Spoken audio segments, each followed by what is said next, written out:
what is one thing that you wish we had this season on the boat? Merch. Is that tacky? I was going to say the pizza maker, but merch is good. Sorry, Mom. We'll go with merch. My mom bought us pizza maker. We said we were going to bring it on the boat and we'd be like making pizzas and selling them. Yeah, it's a little harder than we thought. Welcome back, Splash House fam. Before we dive into the Q&A, we have some super exciting news. We created some merch. Which we've been teasing, obviously. We've been talking about it a lot.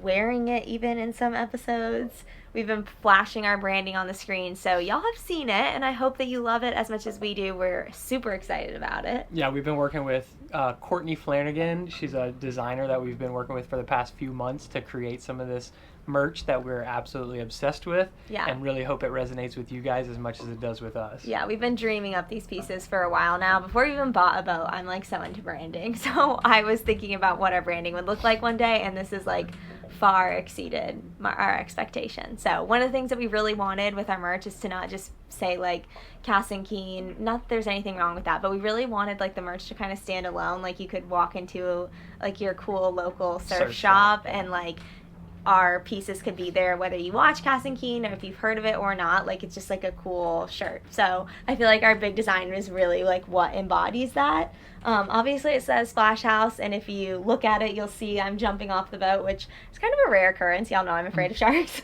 Keenan's down there snorkeling, Doodle's yelling at us, Honey's in the water too. So yeah, we just really wanted it to feel like you would see it at your local surf shop and be like, that's a cool shirt, I want to buy that. All right, so we've got a few of the items we wanted to show you here on the screen, but there are even more on our website that you can go on there and take a look at, including some different stuff that we've been making for family and friends. Our website won't allow us to upload photos ourselves, so we're also going to put some photos like of us wearing it on our Instagram. So if you have any questions about how something fits or what it looks like on a body, head to our Instagram at Sailing Splash House and you'll see it. We also have been posting in real time a lot on our Instagram, so if you're not over there, you're missing out anyway. So go over to Instagram and you'll see us like wearing the products as we've popped some pictures up on the screen, and that'll give you a better idea of like how everything fits. So and in real time, Christmas is right around the corner. Totally. Like, is this not the perfect time to buy some merch for someone who watches the channel? Or maybe they just like sailing and they want a cool shirt, or like they love dogs. Literally so many people this would be awesome for. We have a variety of products too, like hats, water bottles, shirts, this a bunch of different pullover, stuff. Stickers, we have work shirts, stickers. Like there's so many things, so there's something for everyone. There's a variety of price points, and also like any purchase really does help support our channel. So if you've been looking for a way to support our channel, this is not a bad way to do it, and you we'll get something put the link in the description below. Really fun out of it too. So definitely go check out our merch, and if any of it resonates with you, it means so much to us, and we can't wait to see you guys with your merch. If you do buy anything, please send us pictures of you and your merch. We'd love to share it and just see it. It would be awesome. Even seeing our friends and family wear it is crazy. Also, a quick side note, a few of you have been reaching out about how you guys can support us and talking about Patreon. And we have been working on that for this season, so stay tuned for that. But if it's something you want to see, let us know down in the comments below. Yeah, we're thinking about launching the Patreon before the end of the year. So if that's something that you guys want, let us know what you like on Patreon, if there's anything specific that you would want to see. We've kind of been looking around at what people offer and doing some research, but if there's something that you would for sure want on Patreon, please let us know. So go get your merch. Like, what are you doing? Don't click off the video. Stop let waiting. it play. Stop waiting. Just go get it. Go check it out. Let's get to the Q&A, That's it for now. Let's get back to the video. Come here, Doodle. Come sit.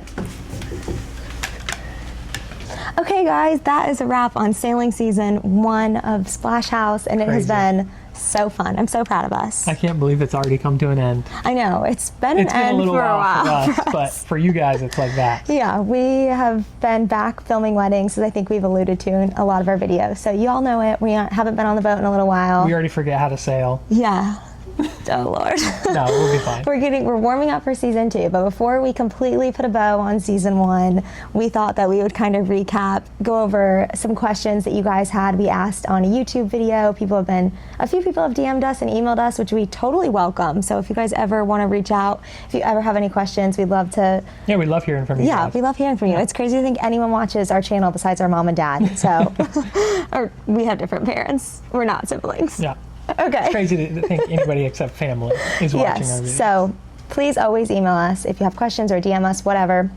I also did a little question box on Instagram asking for some questions, so we just thought we would run through a few of those with y'all and we're gonna set the scene. This is the first segment. Yeah, how it all began. So let's just jump right into it so this video doesn't get too long.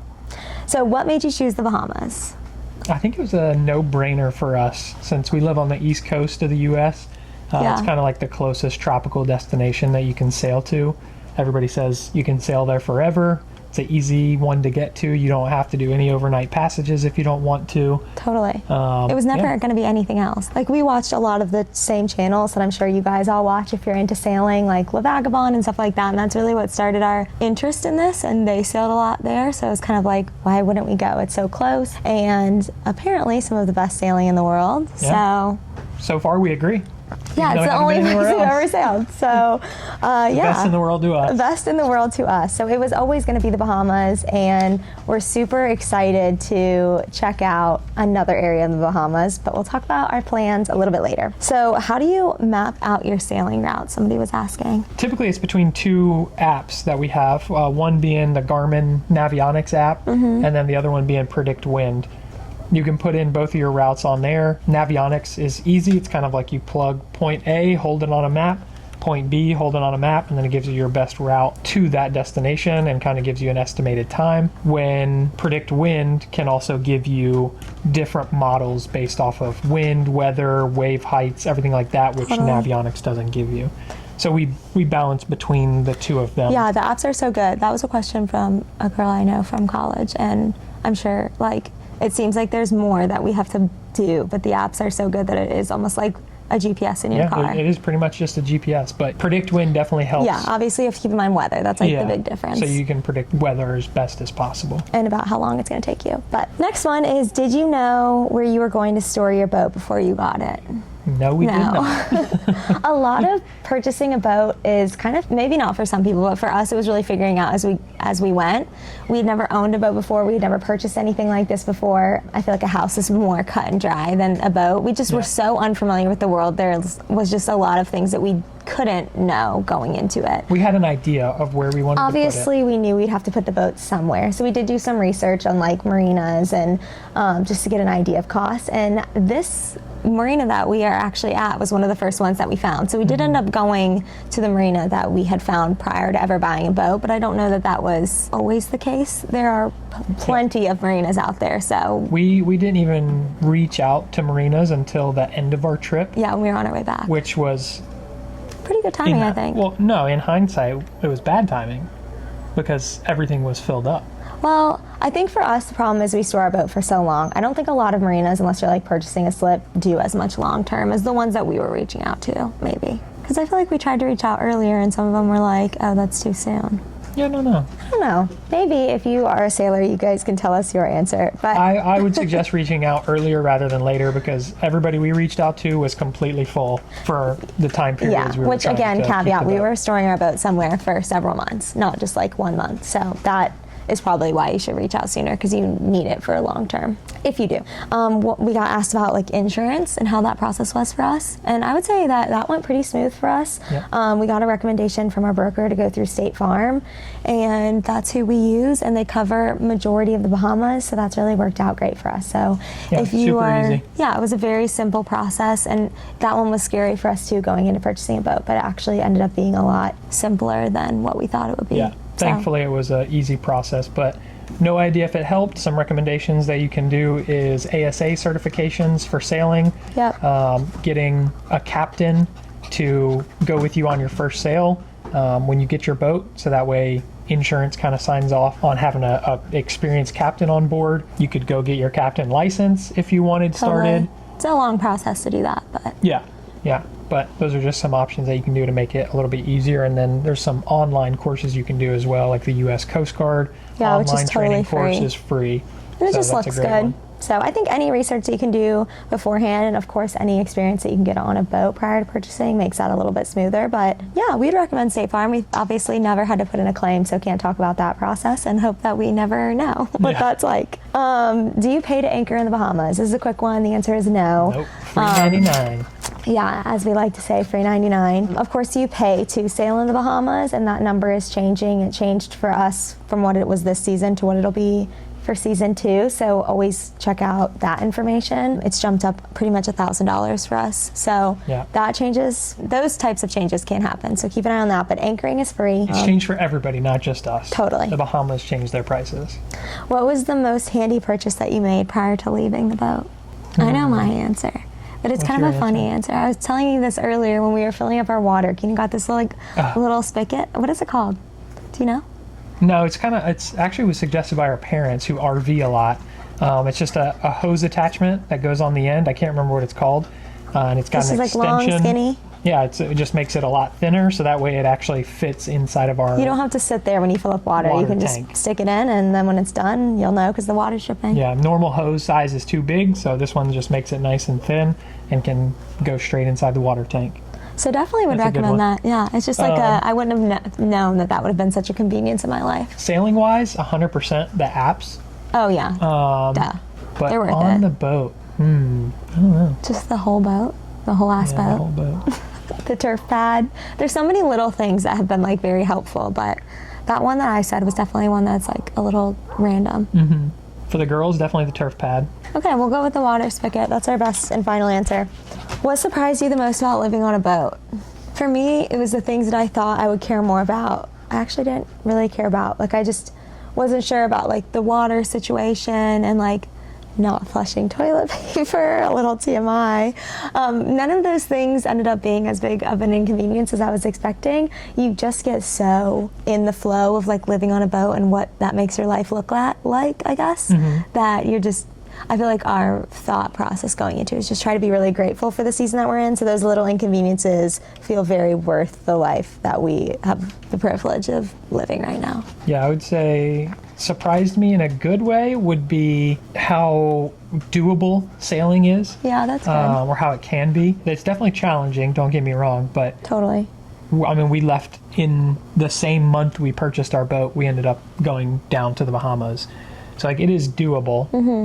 Which we're delusional. Yeah, a little bit. But I do think you are a little delusional to do it. Yeah, if you do this lifestyle, probably a little bit. But it is doable. Welcome to the crazy. All right, so a little light moment. Who do you think was more nervous for our first big sail, us or the dogs? Oh. Me. It's a toss-up between you and the dogs. Yeah. They did good, but the first few times they were definitely... nervous. I think they were nervous because we went out of a couple inlets and we were still learning and trying to learn how to gauge weather and stuff. And they were just choppier than normal, and that got them a little skittish. Yeah. But they got used to it after a while, and yeah, they love it now. All right. I feel like that wraps up all the beginning stuff. So ready to jump to our second section, which is all about life aboard and day-to-day. Day-to-day reality. Y'all are always curious about this, and we were super curious about these things too when we were looking into boat life. We've kind of already answered this one, but do you live on your boat during off season? No. We are able to sail for about 4 months out of the year. Yeah. Maybe 5 would be pushing it. Yeah, 5 is pushing it, but we have to come back for wedding season to be able to afford doing this. So yeah, we're typically June to November back in North Carolina filming weddings. Yeah. So we wish we could do it longer, but yes, but we're also super grateful for having a job that gives us that flexibility. Oh gosh, yeah, we couldn't do it And filming without weddings is a really wonderful career, honestly. And we both really love filming weddings, so if we weren't going to be sailing, I'm glad that we can be doing something that we really love. Yeah. So if you know someone getting married, we know people. Where's the ball? Let me hide it. What was that? Okay, question 2 is how do you do your laundry? Oof. Really sensitive subject. Thanks for asking, Mel. Yeah. We bought a washing machine before this first season started. Yeah, before we ever even bought the boat. Which was probably, in hindsight, a dumb decision, considering it's 220 volt and we're a 110 boat. Don't do that. It hasn't been installed yet. So I told Keenan before I'm leaving for season 2, we have to have the laundry installed. Don't hold your breath, guys. It might not happen. Surprise, everybody. I'm jumping on here as we're editing this. And yeah, the washing machine is for sale now. So if anybody's interested and needs a 220 volt washing machine on their boat, let us know. I guess after all, I will be doing season 2 without a washing machine, but this one is awesome. The only reason why we're selling it is because 2 electricians just told us it's not worth the hassle. 220 to a 210. But if you have a 220 volt boat, this is amazing. You can't purchase them in the US, and you don't have to pay the crazy shipping costs that we paid. So message us for more details. We'd love to sell it to you. I hope so. But fingers crossed. If we have to do laundry, we'll find a laundromat wherever we are in the Bahamas and do a big laundry run. Especially in West Palm area. It's easier in the ICW. Yeah, it's easy in the ICW because there's plenty of places in the Bahamas. Honestly, I had to fly home a few times, and I was literally just bringing home suitcases of dirty laundry. Just for laundry. Literally just for laundry. And then we hand washed our sheets. Yeah, we had to hand wash the sheets once underway. Yeah, glorious. Most people get a little washing machine, I feel. Right? No, I don't think so. I feel like that's a luxury. Okay. Well, we have one-ish. Well, yeah, in the Bahamas, it's fine. There's places to do it around when you're in a little bit bigger cities. This one was just like, where do you shower? We're lucky enough to have a shower on the boat. Yeah, we have a shower, and it's not just a wet head, which is really great. Yeah, so it's just like a traditional, normal shower. And if not, I mean, if you dock somewhere, most marinas have showers. Yeah, other than that, bathe in the ocean. I feel like the biggest thing is more your water consumption. So yeah, water consumption has been an interesting thing to learn how to. Yeah, we have a water maker, but it's not installed in our boat. It's a portable water maker, which is still pretty convenient, but it's just takes time to do it. And it takes a lot of like our battery and our energy, and it usually takes us a few days to recoup that, which then makes it where like you can't run the air conditioning or just any of your day-to-day functions. It feels harder to allow for those things when your batteries are super low, or like your water heater too. We can't turn that on if we had just made water. What do you guys do about groceries and supplies and just shopping in general? We did most of our provisioning before we ever left for the Bahamas, and I think we actually only went to the grocery store like 1 or 2 times. I was gonna say max 3 times. And that was mainly because we had family coming. We wanted to pick up certain things and just extras of some things, but we also lived very frugally. We were more in survival mode. PB&Js and chicken patties. Yeah, trying to just save money on our first season to kind of figure it out. We're hoping to eat much better this season. We've been on a little fitness journny, so we're trying to stay eating healthy. Just getting a lot of protein in, which we probably got we got nothing, 10 grams of protein a day. No, we need much more than that. So if anything, it'll just be, healthy eating in the off season back at home, and then survival mode on the boat. Ruin all of our workout. This is kind of going into that, but someone asked, this is also Mel, what will meals and snacks look like this season? And again, I think she was asking because we've been kind of on a fitness journey, but so we're still in the middle of kind of creating our provisioning list, just because it's hard to, we've been eating a lot of whole foods, like a lot of fruit. It's hard to do that on a boat and can be very expensive in the islands. So we're trying to find things that last a while and don't have to be refrigerated. Yeah, we're thinking about, for example, we eat so many eggs between the 2 of us now. He eats 6 eggs for breakfast and I eat 3. So we don't know how we will be keeping that up. Avocado and fruit all the time. So that's another hard thing to get, an expensive thing to get. We might get farm fresh eggs because we heard that those last longer. Yeah, we heard those can last a couple months if you rotate the eggs every few days. So we're thinking about doing that, but we're still kind of figuring out what that's going to look like. So I'm sure you guys will see if we are eating PB&Js and chicken patties or not. And if not, here's an example list of some of the things we have found so far. Oh, wow. Hey, a little pop-up edit right here. Who's doing that pop-up edit? Here's our list of some groceries that we have found on our provisioning list so far. Did you guys eat out, and did you not fish for food? No, we did not eat out until family came. Until my mom came. Yeah, and then they bought her dinner. Thanks, Mom. So yeah, we had a few meals out that time, and that was nice. It was a nice treat. And then other than that, we just kind of ate whatever was on the boat to survive. And we do not have the right fishing poles, but we are going to try to do that this year. Her dad brought out a couple of fishing poles for us, which was awesome. Fun just to just cast and have fun and see if anything bites. But he did a good bit of fishing when he came down and had no luck. But we also had all freshwater lures and stuff like that. Yeah. So this upcoming season, we don't really eat fish in our real lives anyway, so that'll be an adjustment journey. I love lemons, so I will just probably be dousing a lemon if we even have lemons on the boat. So, okay, sorry guys, adjusting the lighting because the sun is going down quick, so we're gonna keep chugging through this. This is a little bit about the dogs. So how did the dogs handle their first sail? I think first sail? Yeah, I think they did pretty good. I mean, Yeah. of course they're nervous, but dogs are really adaptable, at least ours are, and they're very happy to be with us. And we have a chicken. Yeah.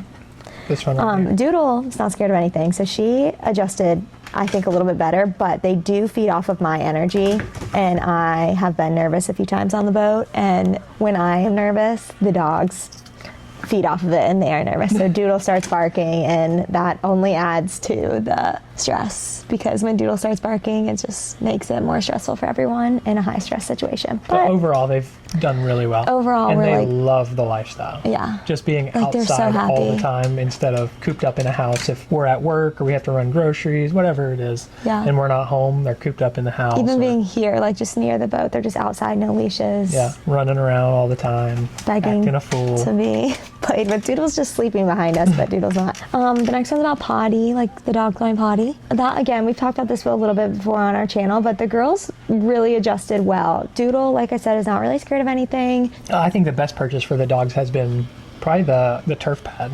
Well, and what I was saying, sorry, is Doodle adjusted really quick to the turf pad and went potty right away, and then as a result, I think Honey saw her do it and knew what to do. So that like really wasn't a challenge for us, and we've heard that can be a challenge. And some people will get them before they go on their boat, use it at home, Yeah. so they get used to it. We thought about doing that, but then we didn't want to have to transport the pea turf. So definitely do what's best for you and your dogs. And if you think your dog will take longer to adjust, then I would highly recommend opening it up before you set sail. But thankfully, Doodle is super adaptable and taught Honey, and yeah, it was good. So that wasn't a big problem for us. What's their favorite spot on the boat? Anywhere in the sun. I would say sitting on the bow. Yeah, in the bow. Anywhere in the sun, wind in their hair. Yeah, honestly. Loving life. Okay, this is just a quick question. Who loses things more on the boat? Right now, probably me. Keenan. Yeah, probably me. I think I've lost. 2 phones. No, the second phone I didn't lose, but I did drop it in the water. But I got it. I got it back. And we dropped something The else. first phone I dropped was in Annapolis. Y'all saw that. In the freezing cold water. And if you haven't, could not. Yeah, that was like watch episode 2 or something. 1. And then I dropped a pair of sunglasses in West Glasses. Palm, and those were goners. Yeah. So unfortunately, not great luck with Knock on having stuff on board. wood that we've just learned our lesson. Now we like hand keys over like this. We're triple hands on everything. So We grow a third hand to pass a phone. All right, highs and lows and big lessons. Most memorable moment on the boat. So easy. most memorable moment, I'd probably say the shark attack. It's just too funny. Not a real shark attack. Not a real but shark attack. We But saw our first shark in person outside of a cage, which was pretty and if crazy. you watch the season, you know that sharks are like, I don't know, that sounds Yeah, so stupid, her but biggest like, fear. I'm just so scared of sharks. It's a miracle that he convinced me to live on a boat. So seeing that on my birthday, nonetheless, when I was like trying to be brave, was just like, we laughed so hard. Yeah, that was Just- just a hysterical day. Yeah. Because it was literally our first day snorkeling too. Yeah. Well, her first day snorkeling. Most euphoric, this is why we did this moment. Just like every day. Oh, literally every day. Which is what I think makes like the pros and cons like balance out, because every day you're like, wow, this is really fucking Like, wow, cool. yeah, we're really doing this. Yeah. Yeah.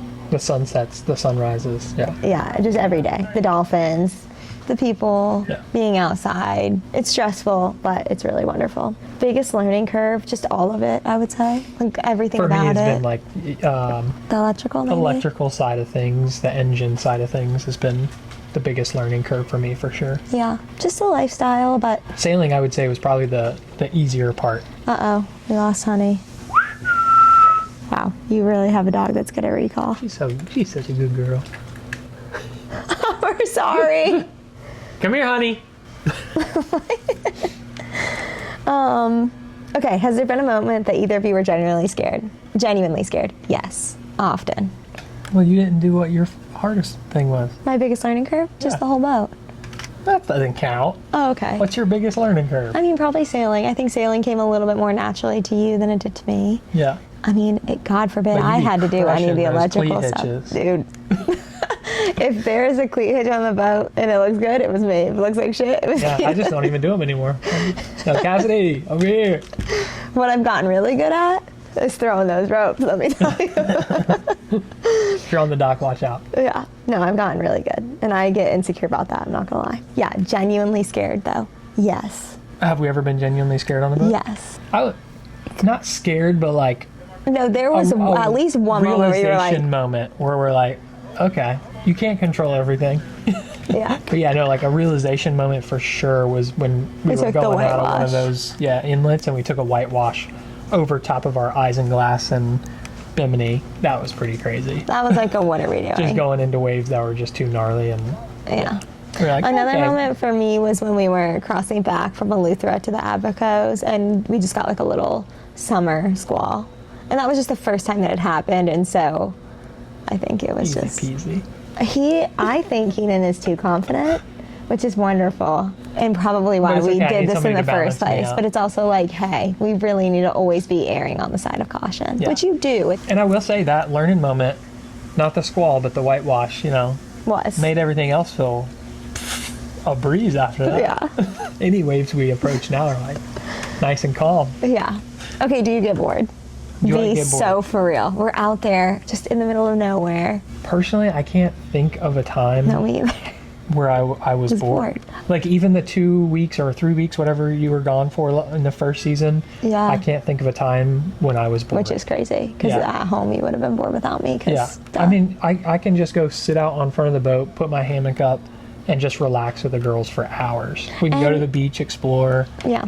It just does also feel a little temporary. Like I feel like I'm really trying to savor this because I feel like it could be temporary. Yeah, that's very true. I mean, everything is temporary, but like 24/7. Yeah, but it's just like, how long can we do this? Like hopefully a long time, and hopefully that's in the cards for us. But there's always something to do on the boat, whether it's projects, swimming, going to the beach, hanging out, just relaxing on the front of the boat. This could be later on, but I feel like one of the questions, what has this lifestyle taught you? That's skipping a little bit further down, but I feel like it ties into that. It's just like, I think it's very easy to like want what's next. And I feel like when I'm on the boat, it's very hard to not be present, just because it's like slowing down. It's really slow compared to living on I'd say land. That's a good lesson. And so I feel like that's the perspective switch that I've had the most living on the boat, and I really like that. Yeah. I think something we already thought about before, and it was a reason we decided to get on the boat. Sorry, honey is literally just running around this marina. Did you see that? No. She was doing the whole thing. Okay, sorry. She's happy. Okay, the next is the personal side. Okay, so jumping in the personal side. It says tell us about our health journey, but I feel like you kind of already tapped on that a little bit. Well, health journey since we've gotten back. Your sister asked because she knows that we're doing it. Yeah. But if anybody else is out there that's curious, we got into a little bit of fitness journey when we got back. Started in June. Yeah. Beginning of June, and still on it now. Just trying to eat healthier, be more active. Yeah, keep doing it when we're on the boat. But we've seen a lot of good results with changing diet, eating more whole foods, and counting macros, and then sticking to an actual workout plan has been very helpful for me personally. What is something that each of you misses the most when you're away? That's actually was asked twice. Family? I think, I was going to say, Mom, hanging out with your family, I would never not say you. But like, immediate answer, because like, of course, family. But like, immediate thought was chips and salsa. Ooh, food. Ooh, that's a good one. That's a good one. But like, that's me on any given Saturday. Yeah, true. Since we're not even eating all that stuff, we're not eating any out given right day. now. That's what I want. Yeah, that's we're what not I eating want. out anymore, so it's still food. That's still the answer. Salsa. All right, so we got family, then food. Family, chips and salsa. Chips and salsa, then remainder food. So actually, we kind of answered this question, but this one, it was actually phrased differently. It was, what has this lifestyle taught you about each other? Which is a really interesting question, because we've been together for 13 years. Yeah, I think so. 13 years. Without looking at a... And grew up together, I feel like. So I feel like we did know a lot about each other and had been through a lot with each other. Obviously the pandemic, lots of long distance deployments, then like being together 24/7. And we do really like each other. So it's easy to be around each other. I don't know if that's the case for everybody. No, I just mean like we like to be around each other. So being on the boat, I don't think was too hard of an adjustment. That being said, we hadn't been around each other in the moment stress, I think. And like, in that small of a space. And in totally new situations that we aren't prepared for. For me, the space for. didn't seem that challenging. Like, I feel like living together wasn't hard for me on the boat. Yeah, I think it'd be more like communication when things go wrong, but in situations where we don't really know. Yeah, neither of us is really the expert on what to do when the stuff goes wrong, and just slowing down and trying to communicate better, I think is the big thing. Yeah, and that was like the biggest lesson I think that we had to learn, that we're still learning, but I feel like towards the end of the season we had like finally recognized like, okay, we will be able to handle these situations better if we're at least hearing each other out a little bit more. For sure. But I think you're so wonderful. Thanks. I think you're so wonderful. That was like a negative that we learned about each other. Yeah, fine. But also positive that like you're super cool and that you want to do stuff like this, and that's cool. And I'm brave. That's what you knew. You are brave. Thanks. Okay. Moving on. on. Face the shark. Do you think the dogs actually like boat life? 100%. Yeah, me too. Hands down. Yeah, that was the question. Like, do they actually like it? 100%. Yeah. Do they ever get scared? Yes, but doesn't outweigh how much they love Doodle's like blood work numbers actually got better after the boat. Yeah. Which like she's 15. But we could tell like she aged backwards. Yeah, she did. She was moving way better. I was worried she wasn't even going to make it on the first season, and now she's going on potentially too. Well, fingers crossed. They talked to us potentially about her not making it to the first season. Yeah. But y'all saw her, she was thriving. Okay, this is the last section, which y'all have really hung out with us for this. Hopefully this has gone too long, but let's talk about the future. Let's talk about season 2, what our plans are, where we're going. Man. So what are your plans now that you're back? Which we've kind of mentioned it already, but obviously our videos are a little backdated. So we were hoping that by the time that season 1 wrapped up, it was pretty close to when we'd be leaving for season 2, because we are mostly just filming weddings and every weekend, and that's a privilege. But obviously that's not why y'all are on this channel. So editing, filming. YouTube now. Yeah. That was also that was a big adjustment. So Keenan's been taking over YouTube. Claps for Keenan, everybody. He's been doing great. I guess the next question is, tell us what next sailing season looks like. Okay, so we're kicking off early January. My parents are going to join us for this season. They bought a trawler. Yeah, they got a trawler. Touring to mooring. Yeah, here it is. See, a little edit. So yeah, they got a trawler. They're going to join us for season 2. We're going to probably go down to Fort Lauderdale area. We're thinking maybe Miami, to jump across to Bimini, and then from Bimini to Berry Islands to Nassau, and then down to the Exumas. Not going to spend a ton of time on the way to the Exumas, but once we get in the Exumas, we have friends coming. We have so many people coming this year, guys. That's the plan. Get to the Exumas as fast as possible and spend. We have someone flying February 1st, so we've got to get there. Yeah, super excited for everybody to come out and see the boat, hang out with us, see what the lifestyle is like. So if you've spent any time in the Exumas or you know anything about the Exumas, please drop your recs in the comments, because we've been doing a little bit of research now, but obviously it's going to be completely new to us, just like this season was. So I feel super remote. It's going to be fun to get people out there. Yeah, I'm already nervous about the sharks. But it'll be good. Everybody says it's the best place to go in the Bahamas. This isn't a question, but I just need to talk about it. Like, what am I worried about going back again? No one asked, but here I am telling you. Like, I'm not looking forward to thinking about sharks all the time again. Yeah, sharks, and you don't like long passages. No, and there's like such a level of comfort of like being on land that like you're just more on edge on a boat. Gotta compromise sometimes. Yeah, worth it. I'll be excited once I'm back on it. If you could go back and tell yourself one thing before setting sail, what would it be? You made the right decision. It's gonna be okay. You got this. Yeah. You're gonna be okay. We were already delusional enough that we were like, we got this. Yeah. So. But just knowing would be nice. And then do you have any advice for someone like planning their first season? Do it. Yeah, just do it. Like, if you've already got the boat, that's different. But if you don't have the boat, do it. And like, don't get caught up overthinking all the little pieces to like make it happen logistically. Think about it. Plan ahead, especially financially. Yeah. Like, you do have to plan for those things. You can't do it without planning for those things. But like, even just like nitty gritty details of like, where exactly am I going to put the boat for this exact date? Like, I just feel like a lot of those things you can figure out once you already have it. Don't let that keep you from getting there, if that makes sense. Yeah, tomorrow's not guaranteed, so I would say chase the adventure. Chase your dreams and just do it. I mean, we don't regret it yet. If you financially can do it, do it. Yeah, and there's a lot of ways to do it financially. Like, obviously the boat was a large purchase. I'm not trying to talk that down, but we lived on the boat pretty affordably in the Bahamas by not eating. So yeah, that's pretty much a wrap on season 1. If you have any other questions, drop them in the comments. We will respond to them. We respond to everybody. Or DM us, email us. Like, we love talking to you guys because it means that we're talking to someone other than just my mom and dad and your mom and dad. Somebody that was in the shoes that we were in. Yeah, we want to see you guys out there. Yeah. It's like the craziest thing ever to get DMs being like, hey, it's cool watching your channel and like wanting to do that. Yeah. just gotten a few of those, but like I hold on to them because it's like really cool to be on this side of things. So yeah, that's kind of it. Yeah. Oh, also for another part of this upcoming season, and another thing we're planning on doing is hopefully going to see Joni and Norbert, who were our previous boat owners, for their event that they're hosting in March. And I'll be turning 30. Yeah, for Cassidy's birthday. That same weekend they're hosting the event in the Exumas. So hopefully we see them out there. Yeah. So keep watching. If there's videos that you like, or if there's things you like about videos, like we're obviously just figuring this out. So please give us any feedback about anything, or if there's more, or like that we did this year that you want to see more of next year. I know one thing that you guys really liked was the honey and doodle cam. Yeah. And we only did that like once or twice because these were backdated, and so we didn't know. So we're going to do a little bit more of that. And if there's anything else that you like, please tell us. And if you're going to the Exumas, say hey. Come hang out. Come hang. We're going to get our merch on our boat finally, like our decal. So you'll be able to spot us, you know. Okay, see you out there. See ya. Thanks for watching. Oh, Doodle's leaving.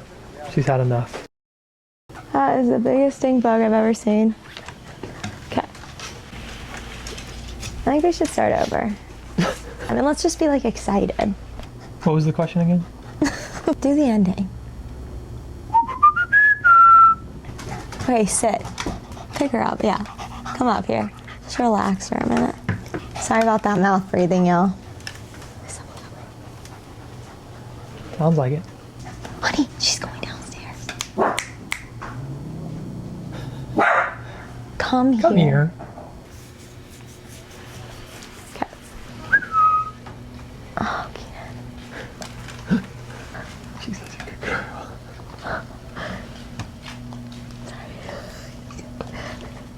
Just whistle, Keenan. She's gonna follow her. She's coming. Okay. She's such a good girl. She just followed someone around her room. And if you want us to create something, let us know. Yeah, we'll create something for you guys. If you want to buy it, we want to sell it.